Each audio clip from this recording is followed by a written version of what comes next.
Hello. ठीक है, ये क्या है, स्पेशल क्लास है किसके लिए, जो जेई या नीट देना चाहता है।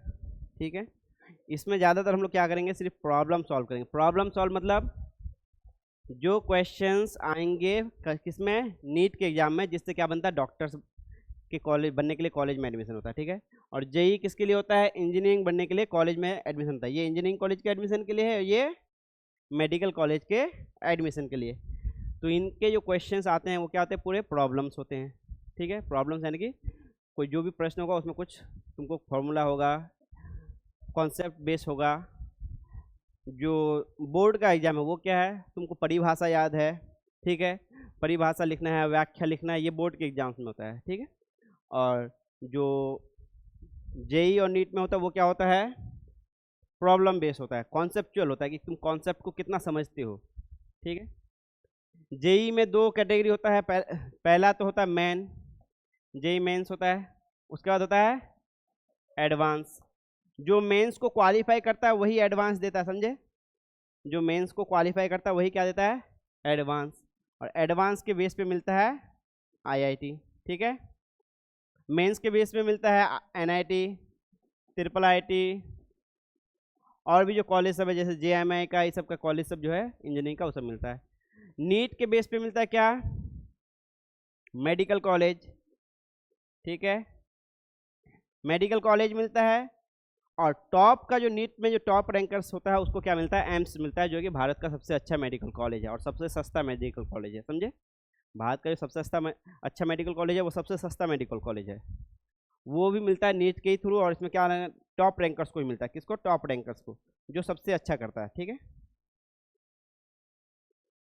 रही बात नीट में, नीट में क्वेश्चंस रहता है कितना, क्वेश्चंस नंबर कितना रहता है, 180। और टाइम रहता है, टाइम भी रहता है 180 मिनट। ठीक है, 180 क्वेश्चन, 180 मिनट। तो तुमको 180 क्वेश्चन और 180 मिनट में करने के लिए उसी बीच में फिर तुमको नाम भी लिखना पड़ेगा, वेरिफिकेशन भी करना पड़ेगा। ठीक है, फॉर्म भरना पड़ेगा, जो ऑफलाइन होता है ज़्यादातर। जेई एग्जाम तो ऑनलाइन भी होने लगा है, लेकिन नीट का एग्जाम अभी तक ऑनलाइन नहीं हो रहा है, ऑफलाइन ही हो रहा है। तो तुमको गोला भी घेरना पड़ेगा उसी 180 मिनट में, क्वेश्चंस बनाना भी पड़ेगा उसी 180 मिनट में। इस 180 क्वेश्चन का डिवीजन है, 90 क्वेश्चन सिर्फ किससे है, बायोलॉजी से है। बाकी 45 क्वेश्चन किससे है, फिजिक्स एंड केमिस्ट्री। ठीक है, तो ये है मेमोराइजेशन बेस्ड ज़्यादातर। ठीक है, नीट में जो क्वेश्चन आता है मेमोराइजेशन बेस्ड, कितना कितना ज़्यादा तुमको याद है। ठीक है, तुमको फॉर्मूला कितना ज़्यादा याद है, कितना जल्दी उसको अप्लाई कर पाते हो, कि ये प्रॉब्लम पढ़े हम, हाँ इसमें ये फॉर्मूला लगेगा, ये डेटा दिया हुआ, इसको फटाफट लिख के गुना भाग करके हम आंसर निकाल लिए। बायोलॉजी वाला ज़्यादातर चीज़ क्या है, याद करने वाला। जितना ज़्यादा तुम क्वेश्चंस प्रैक्टिस करके जाओगे तुमको बायोलॉजी उतना ईजी लगेगा। फिजिक्स केमिस्ट्री में भी वही है, जितना ज़्यादा क्वेश्चन प्रैक्टिस करोगे उतना ईजी लगेगा। और बात है कि ये प्रैक्टिस के समय तो हम लोग क्वेश्चन का आंसर ये देख लेते हैं, क्या हिंट देख लेते हैं, चलो फॉर्मूला भूल गए, फॉर्मूला देख लिया, लेकिन एग्जाम में ये आइडिया नहीं आएगा। तो इसलिए उसको तुमको मेमोराइज करना पड़ेगा, वो आदत को छोड़ना पड़ेगा कि हमको फॉर्मूला लिखा हुआ है कॉपी में तो बार बार पलट के देख रहे हैं। एक बार दो बार पढ़ेंगे, याद कर लेंगे, उसके बेस पे क्वेश्चंस बनाएंगे, बार बार बनाएंगे, ताकि फॉर्मूला याद हो जाए। जितना क्वेश्चंस बनाएंगे उतना फॉर्मूला ज़्यादा याद हो जाएगा। ठीक है, इसमें तुमको हर मिनट में एक क्वेश्चन करना है, तो इसके लिए तुमको होना होगा हाईली प्रैक्टिस, किस पे, हर एक पैटर्न का क्वेश्चन पे, और हर एक क्वेश्चन में तुमको कमांड होना पड़ेगा, समझे।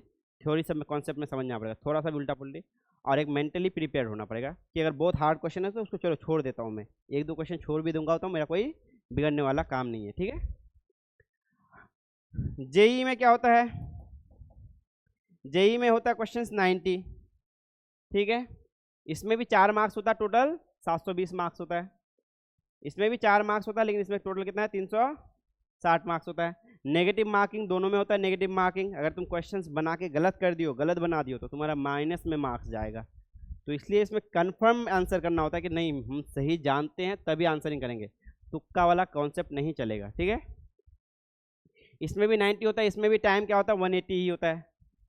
तो इसमें क्वेश्चंस के मुकाबले डबल टाइम देता है, क्यों, इसमें जो क्वेश्चंस का पैटर्न होता है वो क्या होता है, 30 मैथ्स, 30 फिजिक्स एंड 30 केमिस्ट्री।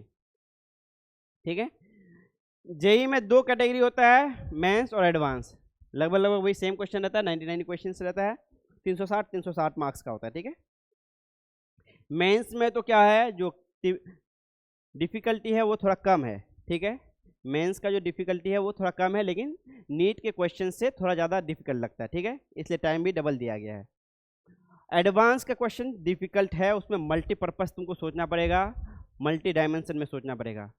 जैसे होता है, एक क्या होता है, एमसीक्यू होता है, ठीक है, मल्टीपल चॉइस क्वेश्चन। ठीक है, जिसमें से तुमको एक ही चुनना है कि ये सही है कि ये गलत है, लेकिन उसमें क्या होता है, मल्टीपल चॉइस होता है, यानी कि एक से ज़्यादा भी सही हो सकता है। समझे, एक से ज़्यादा भी सही हो सकता है, और उन सबको सही करोगे तभी तुमको फुल मार्क्स मिलेगा। अगर तुम 2 सही किए तो तुमको उस हिसाब से आधा मार्क्स मिलेगा, लेकिन अगर तुम 2 सही करके 1 गलत कर दिए तो पूरा का पूरा गलत हो जाएगा। तो जेई एडवांस थोड़ा टिपिकल है, उसको तो हम लोग अभी छोड़ते हैं, लेकिन मेंस पे और नीट पे फोकस करते हैं। ठीक है, तो इनमें तुमको चाहिए क्या है, एक कॉन्सेप्ट चाहिए तुमको, चीज़ जो तुमको जल्दी यूज कर सको और क्वेश्चंस को बना सको। क्वेश्चंस इतना भी मुश्किल नहीं रहता है, जो बच्चा शुरू से प्रैक्टिस करना शुरू करेगा, डेली धीरे धीरे 2-4 चीज़ अपने अंदर लाएगा, 2-4 चीज़ डेली इंप्रूवमेंट करेगा, वो बच्चा कर सकता है वो चीज़। ठीक है, तो हम लोग को क्या क्या टेक्निक चाहिए, क्या क्या चाहिए, इसके ही बेस, इसी के प्रिपरेशन के लिए ये क्लास है। ये क्लास हमेशा एक्स्ट्रा क्लास है, जिसको उसमें इंटरेस्टेड रहेगा, जो भी हमको करना है। हम लोग चाहते हैं कि 2027 में हम लोग का यहाँ से नीट रिजल्ट निकले। समझे, 2027 में तुम लोग बोर्ड दोगे और 2027 में ही क्या होगा, नीट होगा।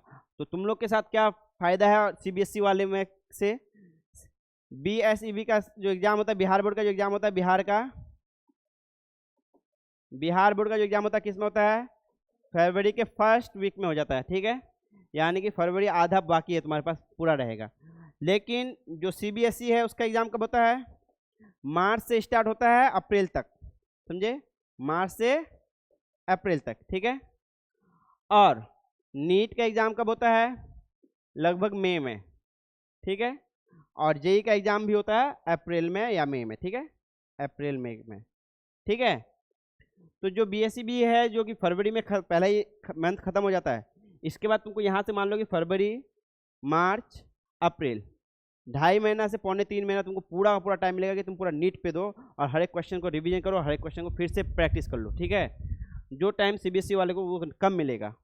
ठीक है, तो ये हम लोग का टारगेट है कि 2027 में हम लोग कुछ ना कुछ रिजल्ट करें। समझे, किसी का भी होगा, लेकिन तुम लोग को 100% सपोर्ट देना पड़ेगा हम लोग को। हम लोग इधर से 100% सपोर्ट देंगे, हर एक क्वेश्चन को किस तरह से सोचे, किस तरह से बनाए, और किस तरह इसको याद करने वाला चीज़ है या फिर कॉन्सेप्ट वाला चीज़ है, ये दोनों चीज़ में हम लोग क्या करेंगे, वेरीफाई कर अलग अलग कर देंगे। कुछ क्वेश्चन होता है जो याद करने के बेस पे है कि याद कर लिए तो तुम्हारा ये क्वेश्चन जल्दी बन जाएगा, और कुछ क्वेश्चन है कि अगर तुम इसका कॉन्सेप्ट समझ लेते हो तो ये क्वेश्चन जल्दी बन जाएगा। ठीक है, तो दोनों तरह के क्वेश्चन को देखेंगे।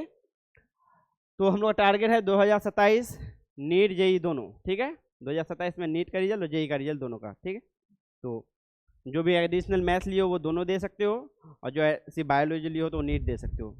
जो एडिशनल मैथ्स लिया है जेई भी दे सकता है, जेई अगर उसका हो जाता है इंजीनियरिंग कॉलेज में एडमिशन लेके पढ़ भी सकता है और मेडिकल का तैयारी भी कर सकता है, क्योंकि वो बायोलॉजी लिया हुआ है। जब भी मेडिकल हो जाएगा वहाँ से मेडिकल कॉलेज जा सकता है। समझे, इंजीनियरिंग करने के बाद भी जा सकता है, क्योंकि मेडिकल का टाइम लिमिट नहीं है। ठीक है, कि 2 साल में तुमको कर लेना है, 3 साल में ही कर लेना है, 5 साल, 6 साल, 7 साल में भी कोई कोई करता है। लेकिन जेई का जो है टाइम लिमिट है। जेई देने का क्या है, जेई मेन तुम 3 बार दे सकते हो, जेई एडवांस 2 ही बार दे सकते हो। पहला ईयर जो तुम 12th की है उसी ईयर, उसके नेक्स्ट ईयर। जेई मेन उसी के first year, second year, third year तक। ठीक है, लेकिन मेडिकल तुम दे सकते हो, इसलिए यानी कि मेडिकल तुम क्या कर सकते हो, बीच में ग्रेजुएशन भी अगर कर लो उसके बाद भी तुम मेडिकल दे सकते हो। ठीक है, बस है कि तुम बायोलॉजी लिए हुए थे, फिजिक्स केमिस्ट्री बायोलॉजी। तो अब हम लोग कॉन्सेप्ट पे बात करेंगे, क्वेश्चंस क्या होता है, क्वेश्चन को कैसे एनालाइज करें, पहले कैसे क्वेश्चंस को हम लोग पकड़े, क्वेश्चंस कैसे करें। ठीक है, अब ये क्लास तो होगा सीरियस, तो इस क्लास को लाइट करने के लिए क्या करेंगे, हम सोचे हैं डेली एक सुनाएंगे कविता। किसका, मेरा मेरा कविता सुनाएंगे अक्सर, और जिस दिन मेरा कविता सुनाने का मन नहीं होगा किसी और का सुनाएंगे। और जैसे कि मोटिवेशनल कविता बहुत सारा है, हरिवंश राय बच्चन का है, और भी लोग हैं, तो उन लोगों का कविता को सुनाएंगे। एक कविता हम लोग का डेली होगा क्वेश्चंस करने के बाद। ठीक है, एक कविता हम अभी लिख के लाए हैं थोड़ी देर पहले ही, तो ये हम लास्ट में सुनाएंगे समझे। तो आ जाओ, सबसे पहले हम लोग शुरू करते हैं। वो कहाँ चला गया जेमिनी। सबसे पहले कोई भी क्वेश्चंस हमारे सामने आएगा, उसको तो क्या करना पड़ेगा, हाउ टू अटेम्प्ट क्वेश्चन लिख लो। अब लिखोगे तो how to attempt a question, समझे, या फिर क्वेश्चंस को कैसे सॉल्व करें, समझे, क्वेश्चंस को step wise approach, step wise approach, ROACH,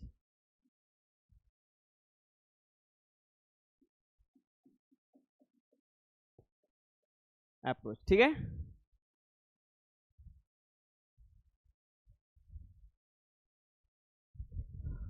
हर एक स्टेप को ध्यान रखना है, हर एक तुम लोगों को लिखना नहीं है, चीज़ सब लिख लो थोड़ा सा, तुम उसको बाद में मान लो कि कभी कभी भूल गए कि किस तरह से क्वेश्चन करने बोले थे, तो याद रहेगा, ठीक है।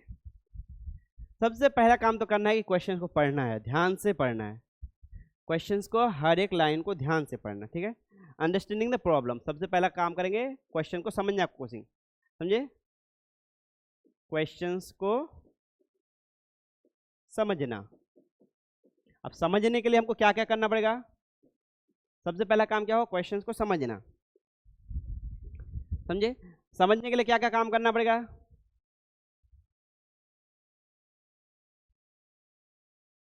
कैमरा बार बार फोकस कर रहा है, ठीक है। सबसे पहला काम करना पड़ेगा रीड केयरफुल्ली, तुमको ध्यान से पढ़ना पड़ेगा, और आइडेंटिफाई कीवर्ड, रीड, इससे तुम लोग का धीरे धीरे इंग्लिश सब भी हो जाएगा। रीड केयरफुल्ली मतलब ध्यान से पढ़ना, read carefully, and identify, identify मतलब आइडेंटिफाई कीवर्ड्स, कीवर्ड्स, ठीक है। रीड केयरफुली का क्या अर्थ है, ध्यान से पढ़ना और शब्दों को समझना, समझे, शब्दों को पहचानना, आइडेंटिफाई करना मतलब पहचानना, ठीक है। Questions step wise, STEP step wise approach, ठीक है, स्टेप वाइज अप्रोच। जैसे एक क्वेश्चन हमारे सामने आया, उसको हम ध्यान से पढ़ेंगे, उसमें क्या क्या टर्म्स, मेन शब्द है, समझे, कीवर्ड मतलब मुख्य शब्दों को, समझे, जो उस क्वेश्चन से मुतालिक है, जुड़ा हुआ है। जैसे अगर एक फोर्स का क्वेश्चन है तो उसमें फोर्स टर्म आएगा, अगर उसमें वेलोसिटी पूछा होगा तो वेलोसिटी टर्म आएगा, एक्सेलरेशन पूछा होगा तो एक्सेलरेशन टर्म आएगा। तो इन मेन वर्ड्स को पहचानना, समझे। किसी क्वेश्चन में जैसे मान लो फोर्स वर्ड आया, ठीक है, फोर्स से रिलेटेड कुछ बताया है, एक्सेलरेशन यानी कि, चलो हिंदी लिखते हैं, हिंदी में ज़्यादा अच्छा होना, दोनों लिख लेता हूँ, ठीक है। फोर्स यानी कि बल, बल के बारे में बोला है, फोर्स वर्ड होगा उसमें। एक्सेलरेशन शॉर्ट में लिख दे रहा हूँ, ठीक है, जिसको कहते हैं त्वरण, त्वरण होगा तो त्वरण वर्ड आएगा। उसमें अगर क्या पूछेगा, वेलोसिटी पूछेगा तो वेलोसिटी का क्या होगा, वेलोसिटी का वेग, एटसेट्रा, ETC, इत्यादि, ETC मतलब इत्यादि। इसी तरह के वर्ड्स होंगे क्वेश्चंस में, ठीक है। पहले तो मुख्य रूप से उन चीज़ों को पहचानना कि क्या क्या वर्ड्स दिया हुआ है क्वेश्चन में, ठीक है। और उसके बाद पहचान लिए, दूसरा काम करेंगे विजुअलाइज करना, अगर पॉसिबल हो। क्या, विजुअलाइज, विजुअलाइज क्या होता है, जेड या एस लिखता है कभी कभी, ठीक है। इफ एप्लीकेबल, क्या, इफ अगर जरूरत पड़े, अगर जरूरत हो, ठीक है। विजुअलाइज करना मतलब देखने की कोशिश करना, विजुअलाइज करना मतलब देखने की कोशिश करना कि क्वेश्चन क्या बोल रहा है। विजुअलाइज, विजन, विजन मतलब देखना।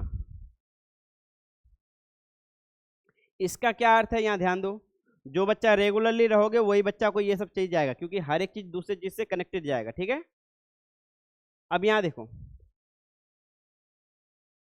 विजुअलाइज का क्या अर्थ होता है। अब एक क्वेश्चन है जिसमें बोला कि एक क्या है, गाड़ी है। ठीक है, तो तुमको विजुअलाइज करना पड़ेगा क्या, एक गाड़ी है। ठीक है, ये फोटो, ये फिगर बनाना, ड्राइंग करना, विजुअलाइजेशन में क्या आ जाता है, ड्राइंग करना। ठीक है, ड्रॉ, रफ, क्या रफ, स्केच करो, स्केच, या फिर फिगर, या फिर फिगर, या फिर डायग्राम।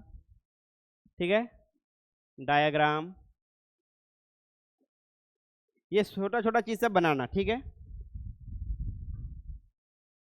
इसमें तो शब्दों को पहचानना और क्या पहचानना, यूनिट सबको खास करके देखना। अगर कोई चीज मीटर पर सेकंड लिखा हुआ तो मीटर पर सेकंड देखना। हर एक इंपॉर्टेंट चीज को रीड केयरफुली करना है, क्योंकि छोटा सा यूनिट गलत होगा तो तुम्हारा आंसर गलत हो जाएगा। ठीक है, दूसरा ड्राइंग करना है, रफ, स्केच, फिगर करना है। जैसे तुमको बोल देगा कि एक क्या है, बक्सा रखा हुआ है, उसमें क्या है, एक तरफ से 3 न्यूटन फोर्स लग रहा है, एक तरफ से 4 न्यूटन फोर्स लग रहा है। ठीक है, दाएं तरफ से 3 न्यूटन फोर्स लग रहा है और आगे से 4 न्यूटन फोर्स लग रहा है। तो तुमको इस तरह से ड्राइंग बनाना पड़ेगा पहले, समझे, ये सब करने का कोशिश करना पड़ेगा। उसी तरह बोल देगा कि एक गाड़ी है, तो छोटा मोटा हम लोग ड्राइंग भी सीखेंगे साथ में। और इसको हम फोर्स लगाए कितना, 200 न्यूटन, और इस गाड़ी का मास है 50 किलो, समझे, 50 केजी। यूनिट सब ध्यान से देखोगे, कहीं गाड़ी 50 ग्राम का दे दिया हो और 50 केजी में बहुत अंतर है, 1000 गुना का अंतर है, तो आंसर में 1000 गुना का अंतर हो जाएगा। समझ में आई बात। यूनिट जो ये केजी है, न्यूटन है, ये सबको बड़ा ध्यान से देखोगे, समझे। तो इस तरह ये विजुअलाइजेशन हुआ, इसको क्या कहते हैं, विजुअलाइज करना, देखना। जो प्रॉब्लम बोल रहा है वो हमको दिखे। अगर तुमको बोले कि एक बिल्डिंग से एक गेंद गिराए हैं, तो तुमको गेंद गिरता हुआ दिखना चाहिए कि गेंद गिर रहा है। ठीक है, गेंद गिर रहा है, फ्री हवा में है, तो इसमें क्या होगा, इसको सिर्फ गुरुत्वाकर्षण खींचेगा नीचे। कौन खींचेगा, गुरुत्वाकर्षण बल। सिर्फ नीचे कौन खींचेगा, गुरुत्वाकर्षण बल, सिर्फ गुरुत्वाकर्षण नीचे खींचेगा। अगर नीचे की तरफ हम इसको लुढ़का दिए तो गुरुत्वाकर्षण बल नीचे उसको खींचेगा। जैसे ही बल का कॉन्सेप्ट आएगा तुमको ध्यान देना पड़ेगा, बल जुड़ा हुआ है किससे, एक्सेलरेशन से। समझे, बल किससे जुड़ा हुआ है, एक्सेलरेशन से। क्यों, क्योंकि F बराबर होता है ma। समझे, ये सब चीज को विजुअलाइज करना। क्वेश्चन में जो भी चीज दिया है उसको क्या करना, फिगर बना के देखना। और फिगर ऐसे जैसे जैसे बनाते जाएंगे वैसे वैसे नया नया फिगर आते रहेगा, वो सब कॉन्सेप्ट हम लोग देखते जाएंगे। ठीक है, जब तुमको बोलेगा डिस्क है तो डिस्क का विजुअलाइज करना। सर्कुलर पाथ बोलेगा तो तुमको ध्यान देना पड़ेगा, सर्कुलर कैसा होता है, सर्कल की तरह, जैसे सर्कल होता है वैसे ही सर्कुलर पाथ होगा। ठीक है, इन सब बातों को तुमको ध्यान देना पड़ेगा कि क्वेश्चन में अगर विजुअलाइजेशन का जरूरत है तो करना पड़ेगा। ठीक है, विजुअलाइजेशन हो गया। सबसे पहले तो रीड केयरफुली, हर एक चीज को ध्यान से पढ़ना है। और जो मेन मेन टर्म्स है, यूनिट्स है, सबको ध्यान से, हम तो जनरली क्या करते हैं, लिख लेते थे एक साइड, हर एक चीज को नोट करके लिख लेते थे। ठीक है, ये चीज दिया हुआ है, उसके बाद लिख लेते थे। तीसरा चीज क्या पूछा है, आखिरी चीज क्या है कि पूछा क्या है, क्या क्या दिया हुआ है, क्या क्या पूछा है। तीसरा चीज उसमें से नोट डाउन करोगे, क्या, गिवन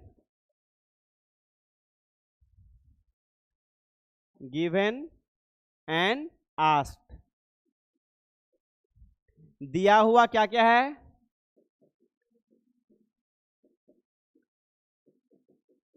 और पूछा गया क्या क्या है, आस्क्ड। ठीक है, क्या क्या इंफॉर्मेशन हमको दिया हुआ है और क्या क्या इंफॉर्मेशन पूछा गया है। मान लेते हैं एक फॉर्मूला है, क्या है, जी बराबर नहीं, F बराबर, ये गुरुत्वाकर्षण का लिख रहे हैं, m1 m2 बाय क्या होगा, r स्क्वायर। यही है ना बल, दो मास के बीच में जो गुरुत्वाकर्षण बल लगता है वो होता है g गुना m1 यानी कि मास 1, दूसरा मास 2, ये द्रव्यमान है, तीसरा r है दूरी का स्क्वायर। ठीक है, अभी हम लोग अंदर नहीं जाएंगे कि क्या है, कि ये क्या होता है। अभी सिर्फ समझो कि ये एक फॉर्मूला दिया हुआ है जिसमें एक g होगा, एक m होगा, दूसरा m होगा, तीसरा r होगा। ठीक है, अब एक क्वेश्चन है जिसमें दिया हुआ क्या क्या दिया हुआ तुमको रहेगा, एफ दिया हुआ है 100, जी का मान दिया हुआ है 15, ठीक है, आर का मान दिया हुआ है 30, बड़ा एम का मान दिया हुआ है 200। अब पूछेगा छोटा एम क्या है, ठीक है। तो इन चीजों को हमको 100% क्वेश्चन से निकाल के पता लगाना पड़ेगा कि क्या क्या दिया हुआ है और क्या क्या पूछा गया है, ठीक है, क्या क्या दिया हुआ है और क्या क्या पूछा गया है।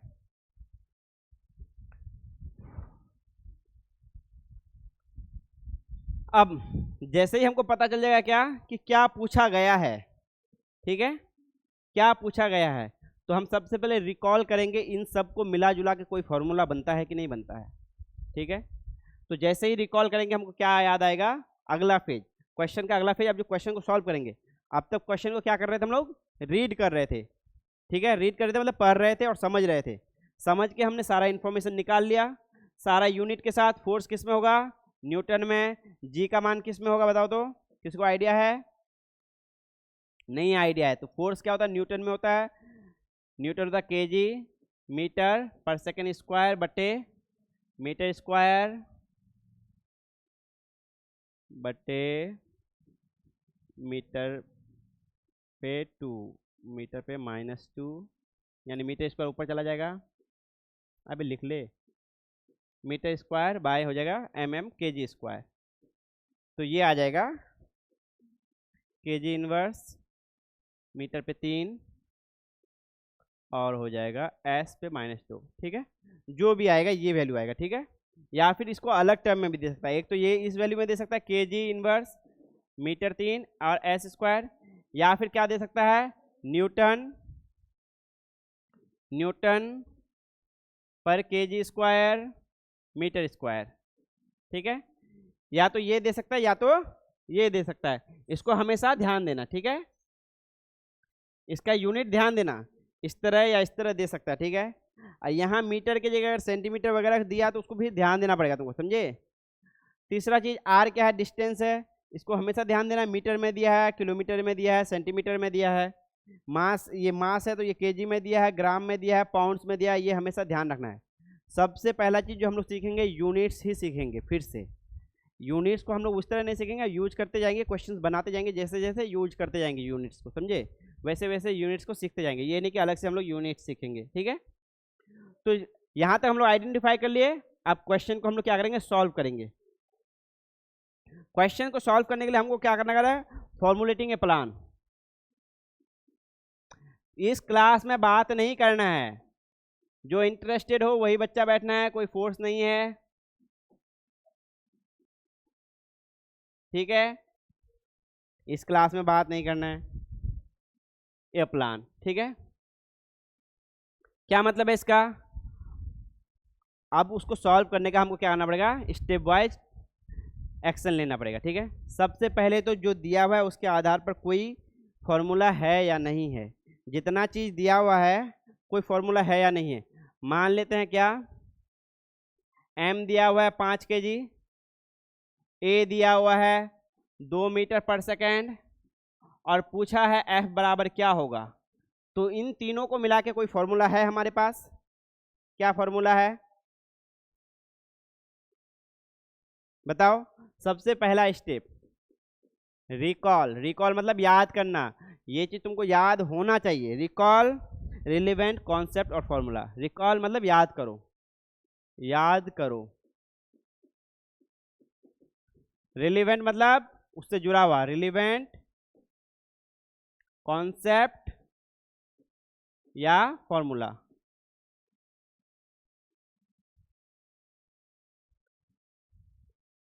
ठीक है। कॉन्सेप्ट और फॉर्मूला को क्या करना पड़ेगा, याद करना पड़ेगा, ठीक है।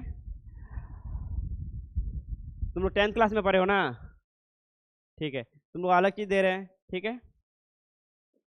v बराबर क्या है, v बराबर नहीं,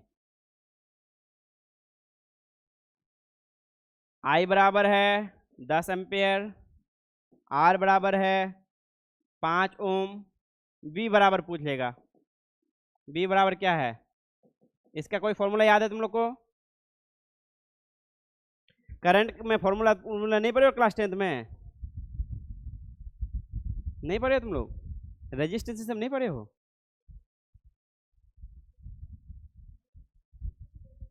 क्लास 10 में तो रेजिस्टेंस है, करंट है ना क्लास 10 में? ठीक है ठीक है। एक तो जो हम पढ़ाए हैं डेंसिटी, डेंसिटी बराबर क्या होता है, मास दिया हुआ है 5 kg, वॉल्यूम दिया हुआ है क्या 10 मीटर क्यूब, डेंसिटी पूछा है। ठीक है, तो डेंसिटी तो ये मान लो कोई भी डेटा दिया हुआ है, कोई भी डेटा दिया हुआ है, ऊपर में ऊपर वाला हो या नीचे वाला हो, कोई भी डेटा दिया हुआ है, तो सबसे पहले हम क्या करेंगे, याद करने का कोशिश करेंगे। चलो नहीं पढ़े तो हम लोग अब याद करा देंगे साथ साथ में, तुम लोग साथ साथ हमेशा भी हर दिन याद करते रहना। हम याद करेंगे कि वैसा कौन सा फॉर्मूला है जो इन तीनों को जोड़ता है या इन दोनों को जोड़ता हो। इन तीनों को जोड़ने वाला एक फॉर्मूला है क्या, F बराबर ma, फोर्स बराबर मास इंटू एक्सेलरेशन, बल बराबर द्रव्यमान गुना त्वरण। ठीक है, द्रव्यमान गुना त्वरण। ठीक है, उसी तरह यहाँ पे क्या है, डेंसिटी यानी कि घनत्व बराबर, घनत्व बराबर क्या होता है, मास बटे वॉल्यूम, यानी कि द्रव्यमान बाय आयतन, द्रव्यमान बाय आयतन, घनत्व बराबर द्रव्यमान बाय आयतन। तो जो भी फॉर्मूला है उसको हमको क्या करना पड़ेगा, सबसे पहले रिकॉल करना पड़ेगा, उससे जुड़ा हुआ कोई फॉर्मूला है या नहीं है। ठीक है, और इसमें एक चीज हो सकता है और एक चीज दे सकता है, क्या, कनेक्शन तोड़ा हुआ, डायरेक्ट कनेक्शन, ये तो डायरेक्ट कनेक्शन वाला फॉर्मूला मिल गया, एक इनडायरेक्ट कनेक्शन वाला होगा। ठीक है, जैसे हम दो फॉर्मूला दे देते हैं यहाँ सिर्फ। ठीक है, जैसे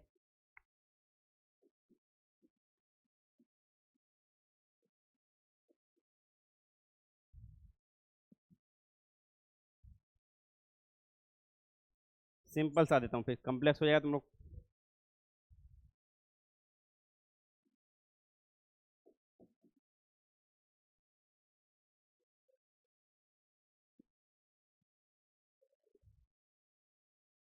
ठीक है, यही दो फॉर्मूला का यूज करते हैं। ठीक है, एक सब्सटेंस है जिसका क्या दिया हुआ है, डेंसिटी दिया हुआ है, दूसरा क्या दिया हुआ है, वॉल्यूम दिया हुआ है। डेंसिटी किस में होगा, मीटर, मीटर नहीं केजी, डेंसिटी का यूनिट क्या होगा, केजी मीटर क्यूब।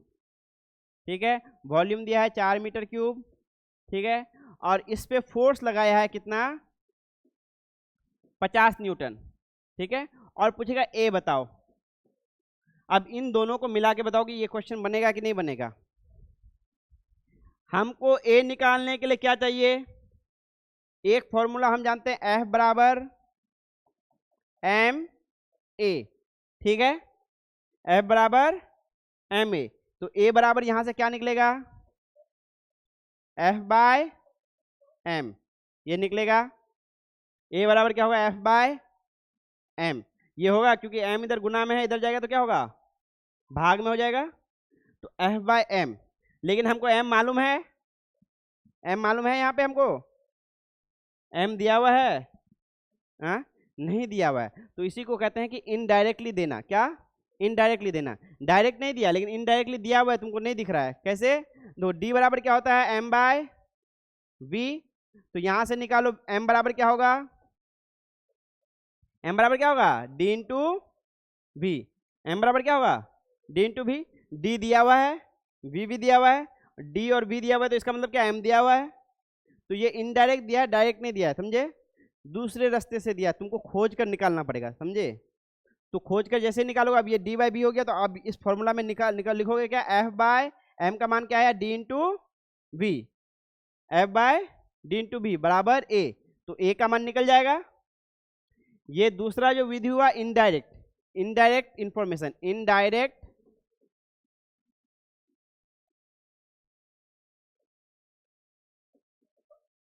ये क्या है, डायरेक्ट इंफॉर्मेशन।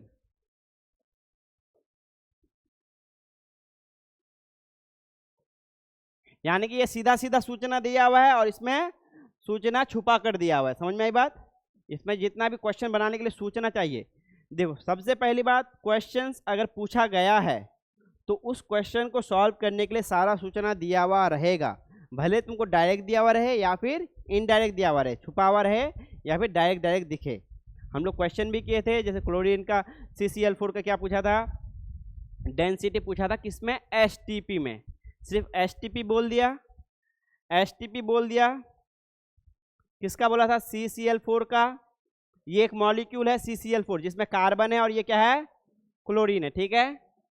इसका क्या पूछा था, डेंसिटी पूछा था। डेंसिटी मतलब मास बाय वॉल्यूम, और किस में पूछा था, STP पर। किस पर, STP पर। तो इसमें और कोई इंफॉर्मेशन नहीं दिया हुआ था, सिर्फ बोला कि CCl4 का क्या बताओ, डेंसिटी बताओ, किसमें, STP पर। तो अब ये तुमको जानकारी से तुमको पहले पता लगाना पड़ेगा कि STP पर पूछा है। STP पर क्या होता है ये तुमको पता होना चाहिए। तो ये हम लोग को जो पढ़ा है उसको पता है ना, साथ में तुम लोग सुनते जाओ। STP पर क्या होता है, 1 मोल का मान, 1 मोल का 22.4 लीटर गैस होता है। पहला चीज ये पता होना चाहिए, जिसको क्या कहते हैं, मोलर वॉल्यूम, मोलर आयतन, जिसको क्या कहते हैं, मोलर आयतन। 1 मोल का 22.4 लीटर गैस होता है, इसको कहते हैं मोलर वॉल्यूम और मोलर आयतन, ठीक है। कितना शॉर्ट करके छिपा के दिया है, ठीक है। दूसरा चीज हम लोग को पता होता है, 1 मोल का मास को मोलर मास कहते हैं। 1 मोल का मास यानी कि द्रव्यमान, 1 मोल का द्रव्यमान को क्या कहते हैं, मोलर द्रव्यमान कहते हैं। होता है, ठीक है। तुम लोग को जिसको नहीं अभी समझ में आ रहा है वो सिर्फ मानते जाओ, ठीक है। फिर हम लोग जैसे जैसे पढ़ेंगे करेंगे, ठीक है। 1 मोल का 22.4 लीटर गैस होता है, ये क्या है, वॉल्यूम है, ये क्या है, वॉल्यूम है। और 1 मोल का द्रव्यमान क्या होता है, मोलर द्रव्यमान होता है m, ठीक है।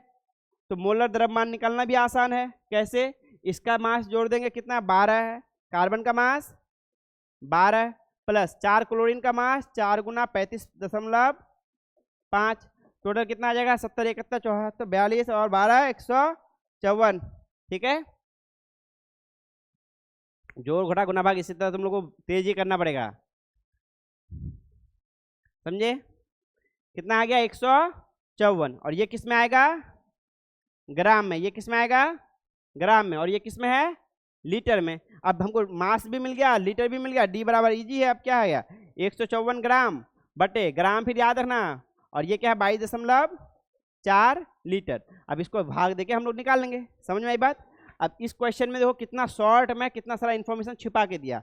सिर्फ बोला CCl4 है, इसको STP पर डेंसिटी बताओ। STP वर्ड में कितना सारा चीज छुपा हुआ कि STP पर 22.4 लीटर होता है। STP पर मास जो होता है मोलर द्रव्यमान होता है, जो द्रव्यमान होता है जितना वजन होता है वो कितना होता है, मोलर द्रव्यमान जितना होता है उतना ही।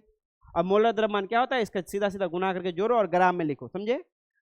सीधा सीधा गुना करके जोड़ो और ग्राम में लिखो, ये मोलर द्रव्यमान होता है, ठीक है। जो ये सब क्वेश्चन नहीं पढ़े हो तो हम लोग उसको फिर से रिविजिट करेंगे बाद में, लेकिन यही हुआ, यही बता रहे थे कि इनडायरेक्ट वे में दिया हुआ रहेगा। किस में दिया हुआ रहेगा, इनडायरेक्ट, तुमको दिखेगा नहीं लेकिन वो कॉन्सेप्ट में छुपा हुआ है, ये बात तुमको याद रखना पड़ेगा, ठीक है। नेक्स्ट चलते हम लोग, आइडेंटिफाई कर दिया, विजुअलाइज कर लिया, फॉर्मूला याद कर लिए, ठीक है। चेक यूनिट हमेशा करो, यूनिट हमेशा चेक करोगे, चेक यूनिट्स, क्योंकि यूनिट्स की वजह से तुम्हारा बहुत गड़बड़ी हो जाएगा। यहाँ पे तुम फॉर्मूला याद कियो ग्राम केजी में, अगर फॉर्मूला तुम याद कियो केजी में और अगर दिया हुआ है ग्राम में, कितना का अंतर है दोनों के बीच, 1000 का अंतर है, तो तुम्हारा आंसर में भी 1000 का अंतर हो जाएगा। तो इसलिए यूनिट को चेक करना हमेशा आवश्यक है, समझे। जैसे इसमें हम लोग का डेंसिटी हमेशा तुमको देखते रहना पड़ेगा, किस में आया है, ग्राम में आया हुआ है, तो ग्राम में जो आंसर होगा उसी को देंगे, ना कि सबसे पहले जो आंसर निकालोगे वही आंसर दिया हुआ रहेगा लेकिन केजी में दिया हुआ रहेगा।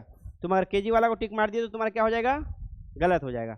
तो हमेशा ध्यान देना है कि हमको जैसे कि इसका जो भी आंसर आएगा, क्या आएगा, 11 एकम 11 44 1 4, 11 दूनी 22, 2 मान लेते हैं एवरेज, ठीक है। तो 7 ग्राम के आसपास, लगभग 7 ग्राम के आसपास, 7 ग्राम पर लीटर, 7 ग्राम पर लीटर। लेकिन पहला आंसर तुम्हारा वहीं पे दिया हुआ रहेगा 7 ग्राम पर मीटर क्यूब, दूसरा आंसर दिया हुआ रहेगा 7 केजी पर लीटर, तीसरा आंसर देगा 7 ग्राम पर लीटर, समझे। तो तुमको यूनिट यूनिट यानी कि मात्रा जो होता है, इसको ध्यान देना है, बहुत जरूरी है मात्रा को ध्यान नहीं दोगे बहुत सारा बच्चा उसमें गलत कर देता है, समझे। और बहुत सारा क्वेश्चन ऐसा भी होता है जो बहुत इजी होता है, किसके कॉन्सेप्ट के हिसाब से, मात्रा देख के सिर्फ मात्रा ही मिलेगा, ये सारा मात्रा गलत है यानी कि यही मात्रा सही है, यही मात्रा यही आंसर होगा, समझे। जिसका मात्रा के आधार पे ही क्या दे देता है, आंसर दे देता है, ठीक है। चेक यूनिट्स कर लेंगे, उसके बाद क्या करेंगे, फॉर्मूला लेंगे और बनाएंगे, ठीक है। उसके बाद बन जाने के बाद भी तुमको एक बार क्या कर देना है, चेक करना है, बनने के बाद भी चेक अगेन, ठीक है। यूनिट्स एंड डायमेंशन पढ़े हो तुम लोग, यूनिट एंड डायमेंशन को फिर से चेक कर लेना है ताकि क्या हो, आंसर करने से पहले गलत नहीं हो जाए, ठीक है। ये बेसिक चीज सबको अगर फॉलो करोगे तो क्वेश्चंस बन जाएगा। सबसे पहले क्वेश्चंस को क्या करेंगे हम लोग, रीड केयरफुली। सबसे पहला क्या है, रीड केयरफुली रीड करेंगे और उसमें जो डेटा है उसको समझेंगे। लिखे हो, ठीक है, लिख लेना, ठीक है, लिखते जाओ, हम साथ साथ बताते भी जाते हैं, ठीक है। तुम लिखी, ठीक है। सबसे पहले क्या करना है, रीड केयरफुली, पहले बता देते हैं 2 मिनट में, तुम लोग लिख लेना, ठीक है। हम इसको वीडियो को बंद कर देंगे, ओ फिर पोएट्री सुनाना है तुम लोग को क्या ठीक है।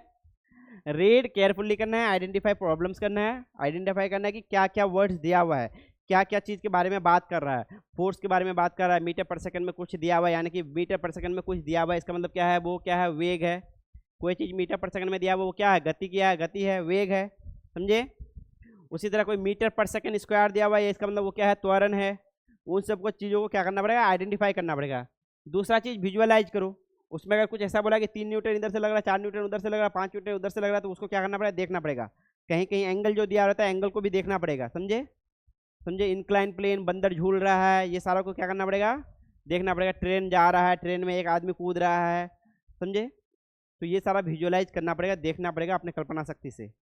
तीसरा चीज़ क्या है, गिवन क्या क्या है वो सबको नोट डाउन करेंगे, गिवन क्या क्या है नोट डाउन करेंगे। उसका तो पूछा क्या है उसको भी नोट डाउन करेंगे, क्या क्या दिया हुआ है उसको नोट डाउन करेंगे, और क्या क्या पूछा है वो भी नोट डाउन करेंगे।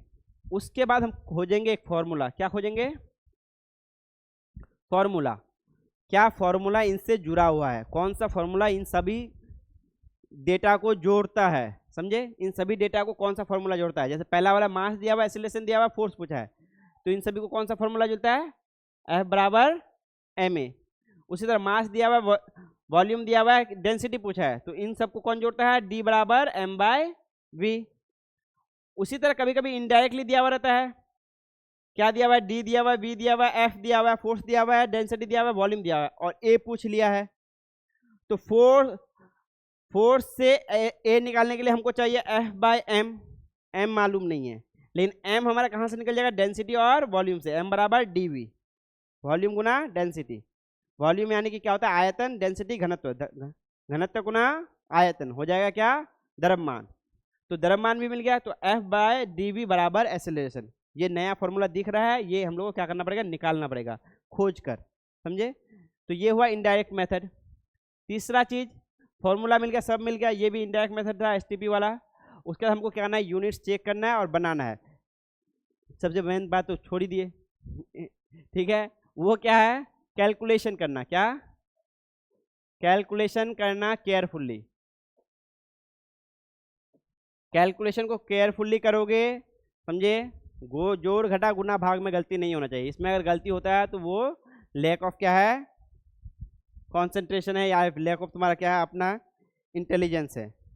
जोड़ घटा गुना भाग पिछले कितने साल से कर रहे हो, 10 साल से कर रहे होगे, तो उसमें गलती नहीं होना चाहिए, ठीक है। उसके बाद फिर चेक अगेन करेंगे, किसको, यूनिट एंड डायमेंशंस को। बना लेने के बाद भी हम यूनिट और डायमेंशन को एक बार चेक करेंगे, तब आंसरिंग करेंगे, ठीक है। इतना सारा चीज़ कितने मिनट में करना पड़ेगा, 1 मिनट में। समझ में आई बात। क्वेश्चंस को पढ़ना, एनालाइज करना, फिर फॉर्मूला बैठाना और उसको कैलकुलेट करने के बाद आंसरिंग करना। सारे किसने करना पड़ेगा, 1 मिनट। लेकिन नहीं ज़्यादा टाइम मिलता, कैसे, बायोलॉजी याद वाला चीज़ है, तो जैसे जैसे याद है वो फटाफट बना लेता है। जैसे 90 क्वेश्चन है वो 1 घंटा में बना लेता कोई, ठीक है। तो इधर 45 क्वेश्चन के लिए इसके पास बचता है 1 क्वेश्चन, और 45 क्वेश्चन केमिस्ट्री के लिए बचता है 1 घंटा 60 मिनट। समझ में आई बात?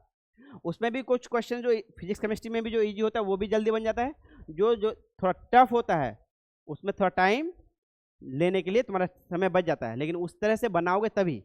पहले बायोलॉजी को सॉल्व कर लिया फटाफट, तो बायोलॉजी के लिए तुम लोग के लिए हम क्या करेंगे, डेली तुम लोग क्वेश्चंस करोगे जो भी टॉपिक पढ़ा रहा है, और मेमोराइज करना पड़ेगा। ठीक है, अगर तुम लोग वाकई नीट करना चाहते हो या फिर जेई करना चाहते हो तो तुम लोग को मेमोराइजेशन करना पड़ेगा, और कॉन्सेप्ट सबको डिटेल में समझना पड़ेगा। बंदर झूल रहा है तो बंदर के झूलने में क्या क्या चीज़ कहाँ लग रहा है, ये सब चीज़ जैसे फोर्स में आएंगे हम लोग वो चीज़ देखेंगे। लेकिन अभी तब तक के लिए यही है। ठीक है, ये हो गया। हम इसको कंक्लूड कर देते हैं, अपना पोएट्री पढ़ लेते हैं। ठीक है, ये पोएट्री हम ही बना के लाए अभी। क्या है, पोएट्री सुनाऊंगा, कविता तो शेर लिखा हुआ है इसमें, पोएट्री सुनाऊंगा। ठीक है, क्या लिखा हुआ है? सबसे पहले मैं तुमको इतना शेर सुनाऊंगा। शेर किसको बोलता है? जो 2 पंक्ति का होता है। ठीक है, ये ऐसे पोएट्री है, इसमें उसमें एक लय होता है। शेर में हमेशा एक लय होता है, इसमें वो लय है नहीं है, बाकी सब में है, मेरा सब में है, इसमें नहीं है। मैं तुमको इतना शेर सुनाऊंगा, अल्फाज का माहिर बनाऊंगा। अल्फाज मतलब वर्ड्स का। ठीक है, अल्फाज का माहिर बनाऊंगा। मैं तुमको इतना शेर सुनाऊंगा, अल्फाज का माहिर बनाऊंगा। ये शेर व शायरी बाद की बात, पहले फिजिक्स केमिस्ट्री पढ़ाऊंगा। समझे? ये शेर व शायरी बाद की बात, पहले फिजिक्स केमिस्ट्री पढ़ाऊंगा। ठीक है, कुछ क्वेश्चंस से रुलाऊंगा, कुछ क्वेश्चंस पे हंसाऊंगा। हमारे ताल्लुक का मकसद है, हमारे ताल्लुक का मकसद है आपको डॉक्टर इंजीनियर बनाऊंगा। समझ में आई बात? हमारे ताल्लुक का मकसद है आपको डॉक्टर इंजीनियर बनाऊंगा। ठीक है, ये पहला कविता था जो तुम लोग हम सुनाए। बाकी आगे मोटिवेशनल कविता हम लोग साथ में करते रहेंगे। तो ये तुम लोग को लिखना है तो लिख लो 5 मिनट में। अब हम इसको रिकॉर्ड कर बंद कर देते हैं, तुम लोग लिख लो।